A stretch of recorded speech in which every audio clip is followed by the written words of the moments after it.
temos agora José, que nos pergunta: de onde Elias tirou a água para encher os cântaros, se a terra estava seca?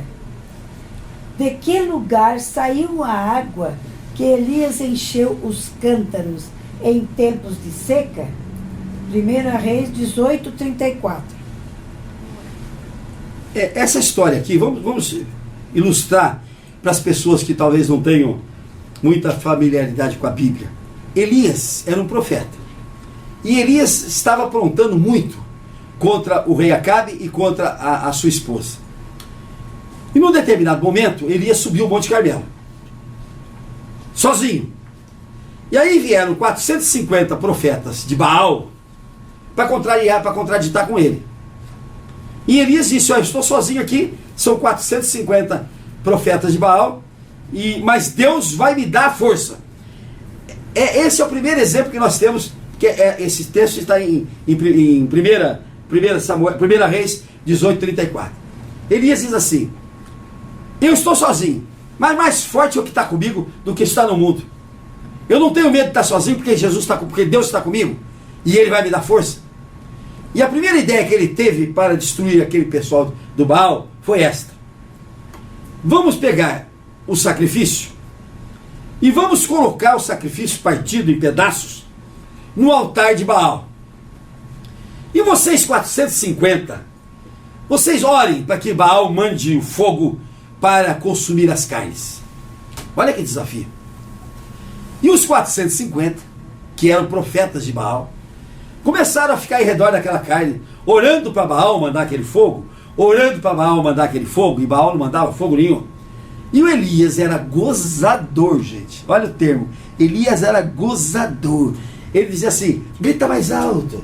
Quem sabe se o seu Baal está dormindo, e quem sabe se vocês gritando mais alto, vocês vão acordá-lo, e ele vier acudir você. Grita mais alto, grita mais alto. Quer dizer, ele foi enfezando aqueles 450 profetas, porque por mais que eles gritassem, por mais que eles chamassem Baal, Baal não vinha para botar fogo naquilo.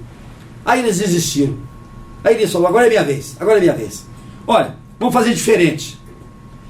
Peguem 4 cântaros de água e joguem em cima desta carne. Pegaram 4 cântaros, jogaram em cima da carne. Peguem mais 4, joguem de novo. Faça um rego agora em redor dessa carne e enche esse rego com 4 cântaros de água. Assim o fizeram. Aí Elias chama o Senhor Deus e diz: Senhor Deus, se o Senhor é meu Deus de verdade, se o Deus que eu creio és tu, vem, Senhor, e queima essas carnes. Na mesma hora Deus mandou fogo e queimou todas aquelas carnes. Deus demonstrou para Elias o seu poder e a sua força. A lição que nós temos daí é esta: qualquer que seja a sua situação, qualquer que seja o teu problema, qualquer que seja a tempestade que você está vencendo, qualquer que seja o que você está passando na sua vida, o nosso Deus tem força, tem poder, tem amor por nós, para nos dar a força para vencermos. E quando chamado, Ele comparece. Ele não corre, Ele não foge.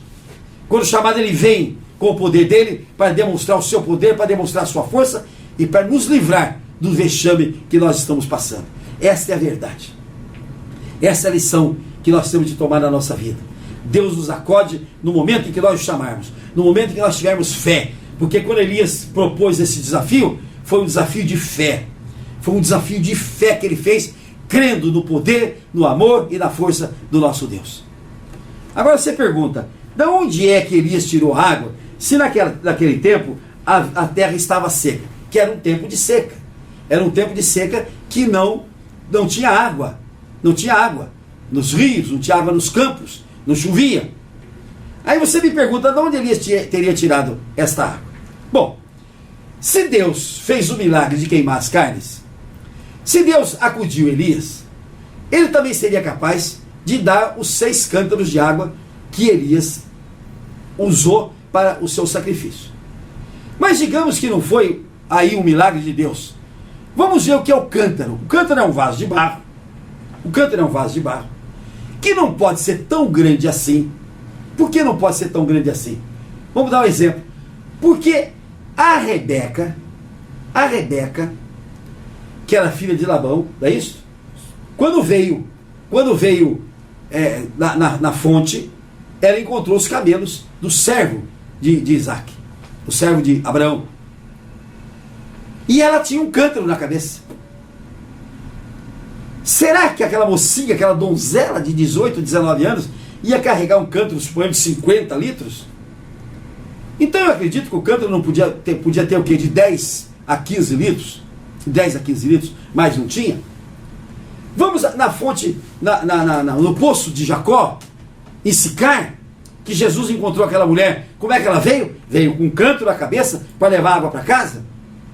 Eu não acredito que aquele cântaro fosse de 20 litros, de 25 litros. Então um cântaro de 10, de 15 litros cobria todo aquele sacrifício que havia sido cortado, aqueles bois que haviam sido cortados, para poder colocar ali. E então, suponhamos 60, 70, 80 litros de água, facilmente seria tirado de algum poço em redor dali, porque os poços existiam. Os poços eram a salvação do povo judeu, porque não tinha água nos rios, não chovia, não tinha água para lavoura, mas água para beber nos poços tinha. E para tirar 5, 6 cântaros não tinha dificuldade nenhuma. Então, filho, o que nós temos de crer é que na força de Deus, quer não tivesse poço, quer tivesse poço, Deus arrumou água para Elias. Se foi mais um milagre, glória a Deus. Mas se for de algum poço que tirou ali por perto, também é uma coisa natural. A Bíblia não explica que ele foi no poço tal, ou da onde ele pegou essa água.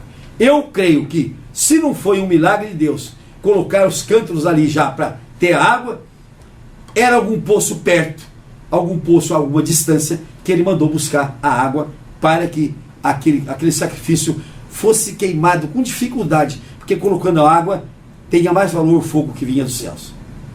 Volte sempre, meu pesado Joseph. Volte sempre. Que Deus te abençoe. A sua pergunta é muito interessante, porque nos obriga a meditarmos, né? Nos obriga a meditar.